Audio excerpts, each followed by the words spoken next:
Spotify's SongDNA feature will show you which songs are sampled on a track. Google Maps will use AI to predict if EV chargers will be available on arrival.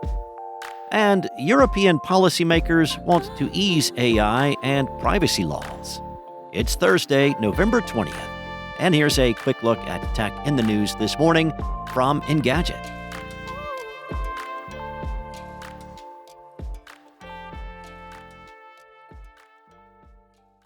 Spotify has unveiled an upcoming interactive feature called SongDNA, designed to show you the samples, collaborators, and covers included in a given track. As part of that update, Spotify also revealed that it has acquired WhoSampled, the company behind the SongDNA technology. Terms of the deal were not disclosed, but Spotify is acquiring both the WhoSampled team and its database. WhoSampled's standalone platform and brand will continue to operate following the deal with improvements like faster moderation times, the elimination of display ads, and free downloads and subscriptions for its mobile apps. Spotify Premium users will see the SongDNA feature in the Now Playing view. It's described as a way to see connections between songs, showing collaborators, samples, and covers all in one place.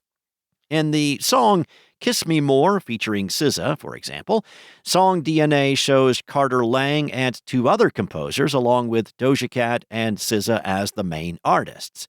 It reveals also that a sample is used from Olivia Newton-John's Physical, and that Kiss Me More has been covered multiple times. Spotify is also working on a feature called About the Song, showing swipeable cards in the Now Playing view. Those will reveal information like the inspiration for a song, how the music was created, and the cultural impact, all with links to the sources.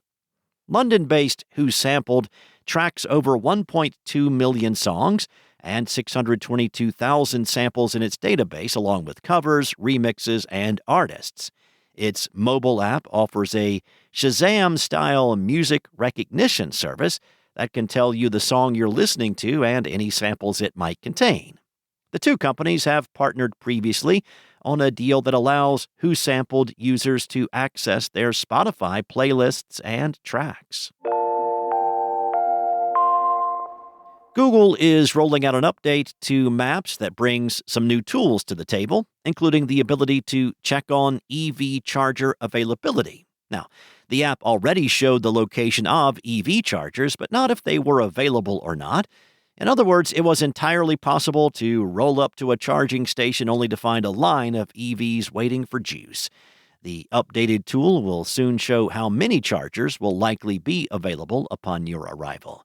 This uses a combination of AI wizardry and real-time charger availability to predict how many chargers are likely to be open and ready for use at a particular point in time.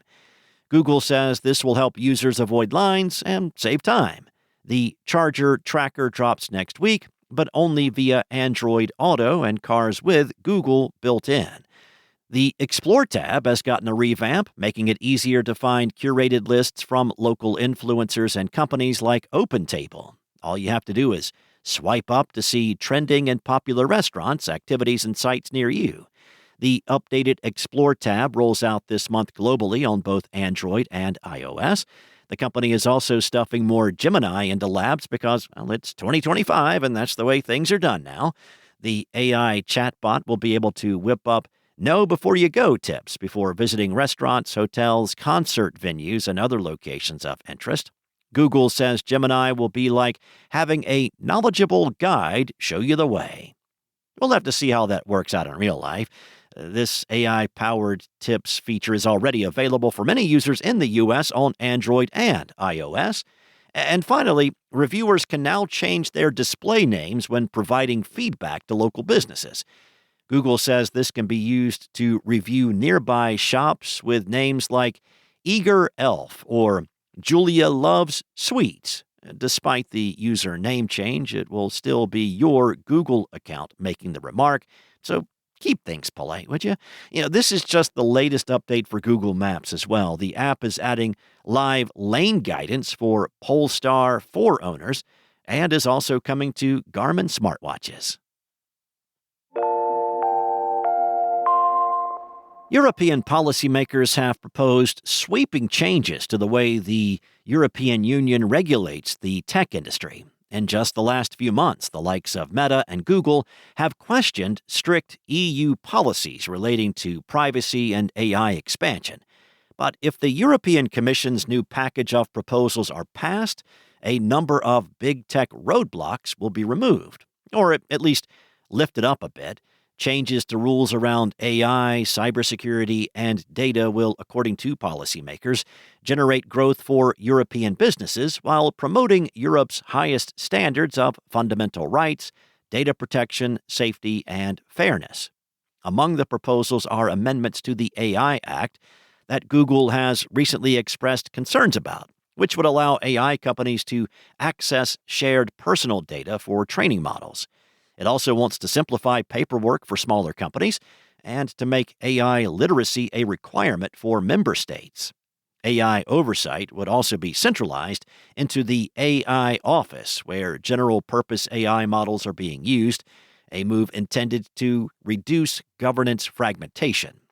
In addition, strict rules around the use of AI in areas deemed to be high risk, which were expected to come in next summer, could be delayed until the Commission confirms that the needed standards and support tools are available to affected companies. The infamous and admittedly very annoying cookie banners that are foundational to the EU's General Data Protection Regulation will also be rethought under the Commission's proposals. If approved, people would see those banners pop up with less regularity, given their consent with one click, and save their cookie preferences so they presumably could be automatically applied within a browser. The European Commission's digital omnibus now goes to the European Parliament for approval, where it could face serious opposition. While the proposals are likely to be welcomed by the rapidly growing AI industry, skeptics could argue that watered-down privacy and AI legislation is evidence of Europe bowing to pressure from big tech and Donald Trump, who has publicly criticized the EU's digital regulation. This would represent a marked turnaround from the EU's long-standing reputation as the tech industry's most stubborn adversary. Back in September, it rejected calls from Apple to repeal its Digital Markets Act, a legal framework that Apple has repeatedly been accused of violating by the EU. In the summer, Meta refused to sign the EU's AI Code of Practice, with its Global Affairs Officer Joel Kaplan calling the code an overreach. Thanks for listening. There's more to these stories and more tech news at Engadget.com. This episode featured journalism from Steve Dent, Lawrence Bonk, and Matt Tate, and was voiced and produced from the sound studios of Spoken Layer. Enjoy your day, and I'll be back tomorrow with more tech news from Engadget.